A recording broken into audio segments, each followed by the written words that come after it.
Bueno, pues aquí estamos con la cuarta entrega, diríamos, de esta cadena de vídeos sobre rewilding.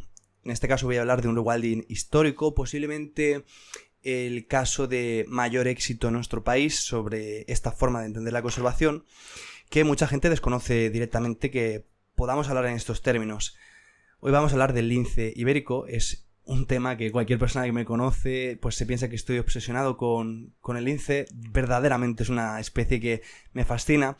Creo que me sucede un poco lo que le pasó a Rodríguez de la Fuente, ¿no? Cuando Valverde le lleva a la estación biológica de Doñana, incipiente, y tienen un lince que está medio herido, y Félix, en un programa de radio, que si lo encuentro os lo dejaré aquí al final de este vídeo, pues se queda prácticamente sin palabras, ¿no? Para él, la estética del lince tiene un componente, diríamos, una armonía, un colorido que le recuerda más a un felino propio del África que a un felino propio de diríamos, los ecosistemas europeos. Aunque conviene decir que, evidentemente, en el caso del lince, estos patrones estéticos que recuerdan más a un felino africano se dan por su adaptación al bosque mediterráneo, y no encontramos una coloración que distingue tan claramente el color amarillo, diríamos, del pelaje con las motas de color negro en otros linces como los otros tres linces que tenemos, ¿no? El boreal, el canadiense y el rojo, ¿no? Algunos boreales sí, especialmente en la zona de los Balcanes, pero vamos, que es algo bastante propio del lince ibérico, esta coloración que roza más bien los tonos amarillos, amarillentos, más que pardos, y estas motas con un negro tan intenso que en su contraste pues recuerdan, como decíamos, y como se fascinó Félix con ello, a un felino, ¿no?, propio del África subsahariana casi. Bueno, también hay felinos como el caracal en el norte de África, ¿no?, y también tienen este tipo de pelajes. Ya me entendéis, un felino africano, ¿no? En definitiva. Hoy vengo a hablar de este animal que de alguna forma representa el rewilding histórico, el rewilding palpable, aquello que es una iniciativa que reúne con las características que venimos a defender, que además es un animal icónico, que tiene muchísimo tirón y que, bueno, que me encanta, ¿no?, a nivel personal. Bueno, lo primero que podríamos decir del lince es que se ha venido considerando el felino más amenazado del mundo hasta hace muy poco tiempo. Ahora ya se considera que ha salido de la categoría de especie en estado crítico, aunque es un poco discutible porque la variabilidad genética sigue siendo bastante reducida.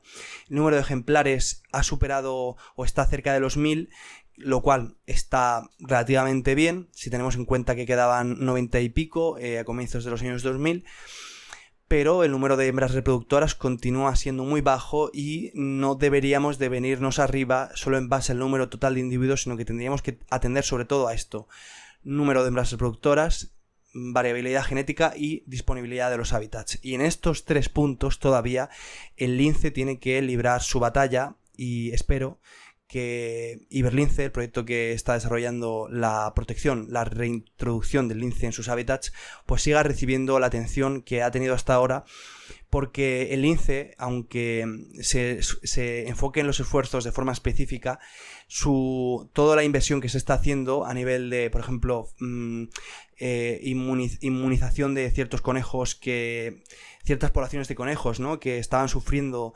constantemente los ataques de la mixomatosis, ¿no?, y la hemorragia vírica, pues estas comunidades de conejos a su vez facilitan que otros depredadores, en el bosque mediterráneo hay una gran dependencia, y concretamente en la península ibérica, del conejo, pues tengan disponibilidad de alimento.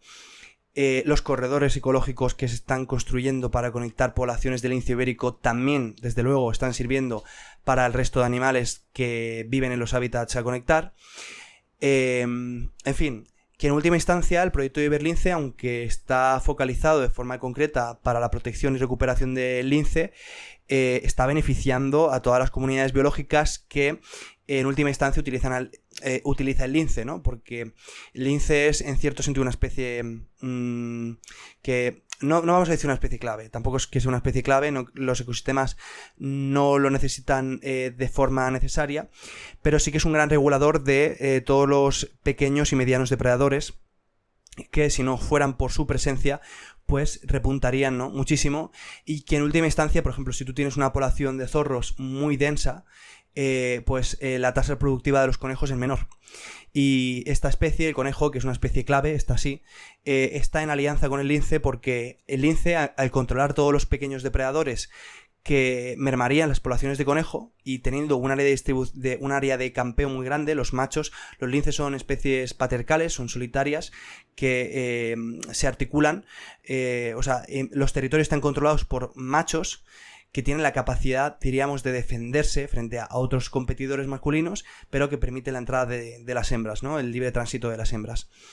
Entonces, bueno, en esas áreas de campeo, en la época reproductiva, por cierto, en esas áreas de campeo del lince, la densidad de depredadores pequeños y medianos que mermarían las poblaciones de conejos son muy, muy bajas, o son más bajas que si no hubiese lince.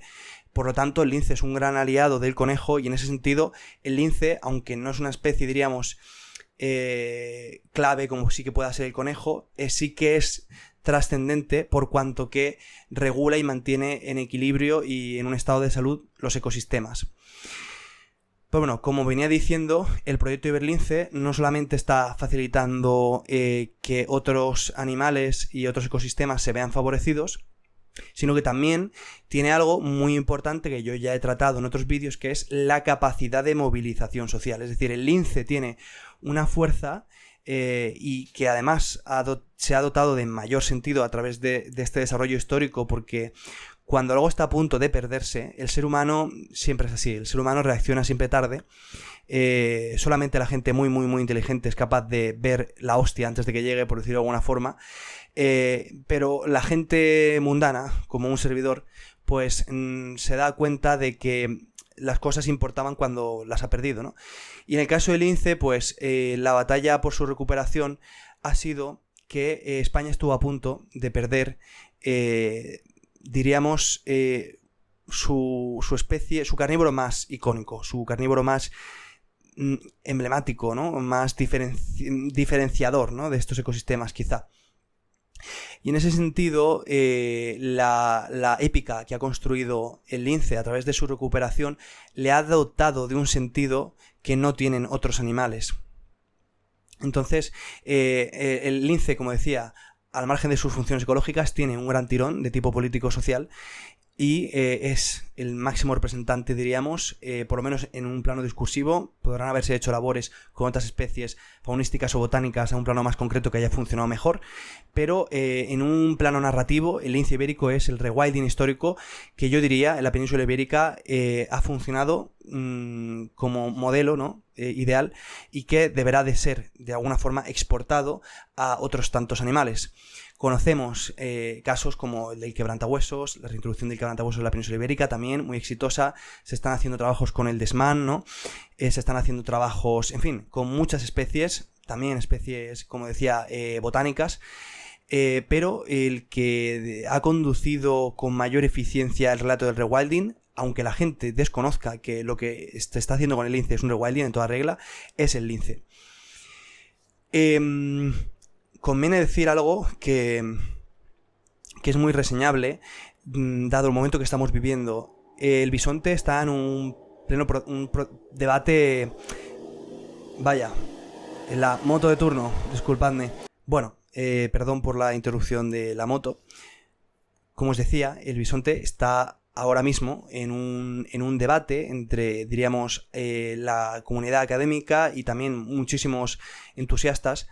Dentro de la comunidad académica, diríamos, de los círculos científicos conservacionistas, encontramos que, por ejemplo, Miguel Delibes, Miguel Delibes de Castro, por supuesto, claro, que fue director del Parque de Doñana y bueno, un conservacionista que yo me quito el sombrero ante él, es una persona que respeto profundamente, y que, bueno, difiero con él en la posición que está tomando frente al bisonte, porque él ha firmado un manifiesto junto con un grupo de científicos en contra, ¿no?, de la introducción del bisonte europeo como sustituto de las especies de bisonte que poblaron en la península ibérica. No sabemos si el bisonte europeo lo hizo en algún punto, pero ellos ya están radicalmente en contra, ¿no? Y me gustaría pedirle prudencia, porque no solo a él, sino en general a a todos los científicos que están posicionando en contra, porque en los años 90 pasó algo muy parecido con el lince, y el propio Miguel Delibes se posicionó en contra de los proyectos de cría in situ del lince, es decir, la cría en cautividad para la suelta. Ellos tenían una visión muy clara de que no, aquí lo que hay que hacer es con contundencia proteger los ecosistemas desde ya, conectar, no sé qué. Desde luego, yo pienso que esto sería la idea ideal, ¿no? Pero la realidad es muy compleja, es ambigua, los procesos son lentos, sobre todo el proceso de concienciación es lento, y me alegro de que no se le hiciera caso en aquel momento sobre qué había que hacer con el lince, y espero que no se le haga caso sobre lo que hay que hacer con el bisonte. El lince es un buen ejemplo de la necesaria combinación que hay que tener entre, diríamos, un uso inteligente de la ciencia, de la dotación que mediante la ciencia y su desarrollo tecnológico ha alcanzado la humanidad en este nuevo paradigma que es el del antropoceno. Y como yo planteo en el primer vídeo de este hilo, el rewilding es la alternativa o el buen antropoceno, diríamos. Es decir, vamos a utilizar los mecanismos, las herramientas de las que nos hemos dotado a través del conocimiento, y concretamente a través del conocimiento científico, para favorecer la biodiversidad.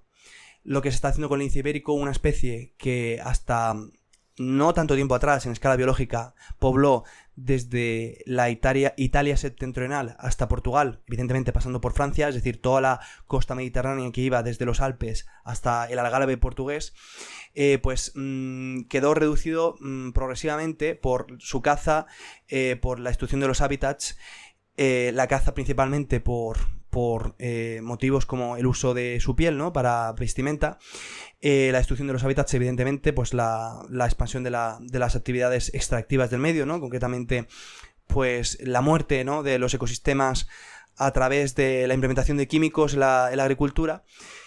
Y lo que ya fue el remate final, o el más trascendente de todos, es la expansión de ciertas enfermedades como las que hemos mencionado, ¿no? La mixomatosis y la hemorragia vírica, con sus respectivas cepas, que nacieron porque un agricultor francés, creo recordar, estaba un poco cansado de que los conejos, le causaran una merma, ¿no?, de sus beneficios en la agricultura. Esta enfermedad se desarrolló para esto, luego se llevó a Australia para combatir el conejo, que era invasor allí y que había causado graves problemas ecológicos a las especies autóctonas.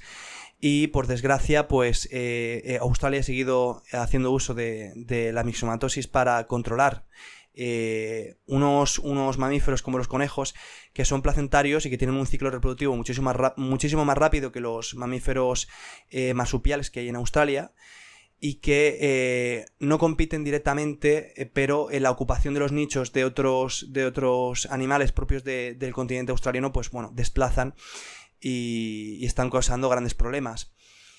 Desde luego, Australia ha pensado por su bien, diríamos, y con esto ha facilitado la aparición de nuevas cepas que, en un mundo tan conectado como es el propio de la globalización hoy día, pues irremediablemente han llegado de vuelta, y tenemos un lío, ¿no? Tenemos un lío de tres pares de narices, como se dice, que no sé yo cómo se va a resolver. Veo que constantemente están apareciendo poblaciones de lo que la prensa denomina muy eufemísticamente conejos mutantes, que no es otra cosa que conejos que han desarrollado resistencia a una cepa y que se vuelven a reproducir en los términos habituales que lo hizo la especie. Es decir, el conejo poblaba por millones. Iberia, Hispania, se postula que posiblemente significa tierra de conejos, aunque también es muy posible que signifique tierra de serpientes. Esto, si queréis, lo analizamos en un vídeo, y tendría mucho sentido porque en España están las dos serpientes más grandes del continente europeo, la bastarda y la escalera, ¿no?, la culebra escalera. Y ahí hay una discusión sobre de dónde viene el término Hispania, que es en última instancia el origen etimológico de la palabra España, que es su deformación, pero bueno, desde luego que los conejos han sido la base de estos ecosistemas, y que antiguamente yo conozco testimonios de gente mayor, porque bueno, habréis visto algún vídeo mío rindiendo homenaje en este canal a mi tío Eliodoro, a mi tío abuelo, tiene 90 años. Él me ha enseñado gran parte de las cosas que sé sobre el campo. Él cuando era niño, él es del sistema central del norte de Toledo, pues en aquella zona pues había lobo, había lince, etcétera, y gran parte de las cosas que sé de la naturaleza del pasado lo sé porque lo he recogido a través de su testimonio. Y él me contaba eso, ¿no? Cómo era de abundante la población de conejos cuando él era niño. Él nació en el año, creo que recordar, el año 29. Cómo de abundante era la población de conejos, de perdices y, en fin, todo lo que se conoce como caza menor, ¿no? Y que desde luego la desaparición de todo esto está detrás de la desaparición de las poblaciones de lince, al margen ya de su caza, etcétera, que desde luego ha sido dramática, ¿no? Sobre todo llama la atención que nos encontremos con noticias como la que supimos hace unos años de que había poblaciones de linces que no estaban registradas en, diríamos, el censo inicial que se hizo cuando comenzó el programa de recuperación, y que algunas de ellas estaban en fincas privadas. Creo recordar que muy señaladamente hay una finca muy grande de varios miles de hectáreas en Ciudad Real que se llama La Garganta, donde se identificaron unos 15 linces, ¿no? Que creo que no estaban dentro del censo inicial. Y esto es muy grave, porque si en una situación tan al límite, en un programa en el que se están invirtiendo millones destinados desde la Unión Europea y desde el Gobierno de España, la Junta de Andalucía, hay una opacidad tan grande para ocultar una especie de este tamaño, como es el lince. No nos olvidemos que es un animal, quiero decir, difícil de que no reconozca uno, ¿no? Sobre todo cuando quedan tan pocos como 90, como se estimaba, ¿no? Si se puede ocultar con tanta opacidad poblaciones de lince, ¿no?, que no estaban en el censo, bueno, esto es un despitorre, ¿no? La gestión ambiental, desde luego, tiene que remodelarse en un país como es España, que, lo digo ya, aquí mismo, la mayor parte de la superficie nacional está ocupada por cotos de caza. O sea, es alucinante, pero el monte en España es un coto de caza en sí mismo, prácticamente. De hecho, la superficie de parques nacionales ronda el 1% de la superficie nacional, y hasta hace muy poco tiempo se cazaba en los parques nacionales, en algunos de ellos. Como conocemos muy señaladamente el revuelo que se montó en Cabañeros, donde por cierto ahora se está reintroduciendo el lince. El lince ha recolonizado, gracias a estos proyectos, gran parte de los ecosistemas donde estaba. Muy señaladamente los montes de Toledo es donde con mayor arraigo y eficacia están las poblaciones aumentando. También Portugal ha empezado a responsabilizarse y tenemos ya linces en el Algarve. Tengo entendido que en otras sierras, creo que es Sierra de Gata o Sierra de Mata, no sé cómo se llama, diríamos a la altura del sistema central, también hay proyectado la reintroducción del lince. Otras comunidades autónomas, como no solo Castilla-La Mancha, sino también Extremadura, están desarrollando sus propios proyectos, y vemos que ya están interesadas pues Castilla y León, la Comunidad Valenciana, Cataluña también sería interesante que recuperase el lince, e incluso más para arriba. Más para arriba los ecosistemas son distintos y no hay una disponibilidad de conejo tan grande. Yo planteaba en un artículo hace unos años que sería bueno diversificar las presas disponibles para el lince en aquellos ecosistemas donde han desaparecido. Concretamente el corzo morisco, que es una subespecie de corzo más pequeñita de lo habitual, pues algunos linces han probado una efectiva depredación sobre ellos. Sin ir más lejos, un lince muy conocido hasta hace unos años, que falleció atropellado en el norte de Portugal, Kentaro, emprendió un viaje desde su lugar de liberación en Ciudad Real por, diríamos, bordeando toda Castilla y León, circunvaló, diríamos, la cordillera cantábrica y llegó al norte de Portugal. Este lince, Kentaro, efectivamente era un lince muy grande, pesaba, creo recordar que rondaba casi los 17 kilos, un macho bastante grande. Estuvo cazando en torno a una decena de ocasiones corzo, y no se trataba de corzo morisco, se trataba de corzo europeo, que es más grande, ¿no? La subespecie que tenemos en la cordillera cantábrica. Y esto se producía básicamente por la ausencia de grandes poblaciones de conejo o una densidad de conejos significativa, ¿no? Entonces, bueno, la diversificación de las presas del lince con la reintroducción dentro de estos proyectos rewilding, ya sea bien presas de un tamaño más grande como puede ser el corzo morisco, pero yo también planteaba, ¿no?, que en algunas zonas donde puede expandirse, ¿no?, en el norte, por ejemplo, la marmota y otras especies que son accesibles para la depredación del lince y que en última instancia, bueno, han formado parte de estos ecosistemas, ¿no? Es decir, no estamos planteando rewildings locos, pues puede ser interesante para que no exista una dependencia tan estricta que siempre la va a haber, especialmente en la época reproductiva, cuando la alimentación tiene que ser amplia, con el conejo, ¿no?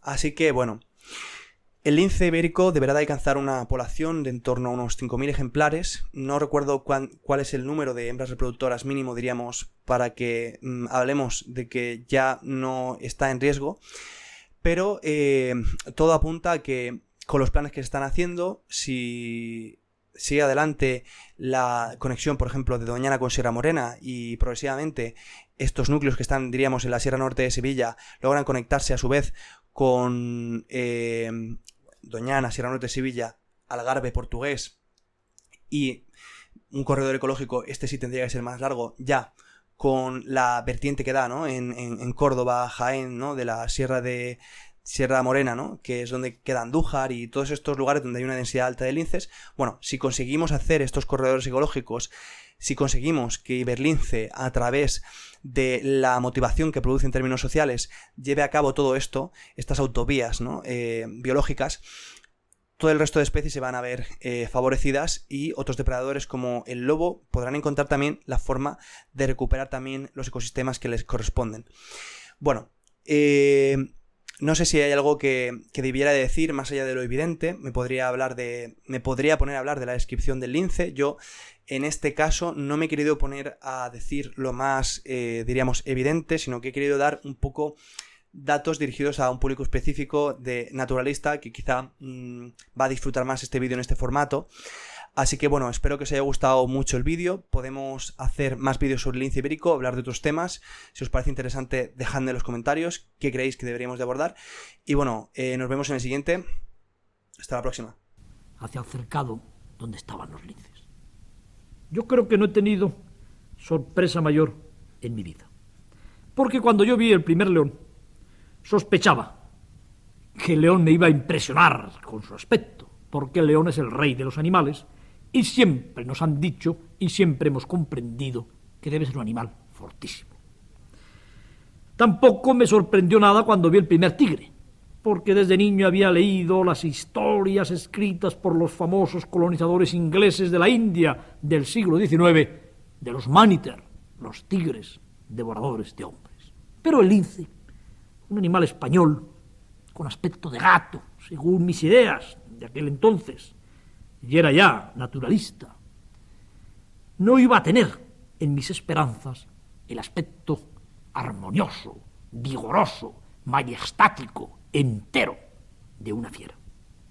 Y lo que más me sorprendió del lince, cuando vi aquella pareja de linces en el interior de un tronco hueco que les habían colocado como para decorar su habitáculo cautivo y como para darles un poco de unión a sus habitáculos naturales, cuando vi aquella pareja de linces en el interior de su hueco, me quedé atónito. ¡Qué fuerza! ¡Qué vigor! ¡Qué belleza! Los ojos grandes, seguramente los más grandes de cualquier félido viviente. Los ojos verdes, transparentes, cristalinos. Los ojos con todo el mensaje de los bosques y las estepas españolas desde el día de la prehistoria. Los ojos con toda la fuerza y con toda la nostalgia de una especie condenada a muerte. Las orejillas triangulares, enhiestas y vibrantes como dos pantallas de radar, y en lo alto de las orejillas unos caprichosos pinceles, como demoníacos, que le daban aspecto de oráculos, siempre vibrantes, como captando extrañas ondas desconocidas por el hombre y por el naturalista, que transforman al lince en la faz más bella de las fieras de Europa.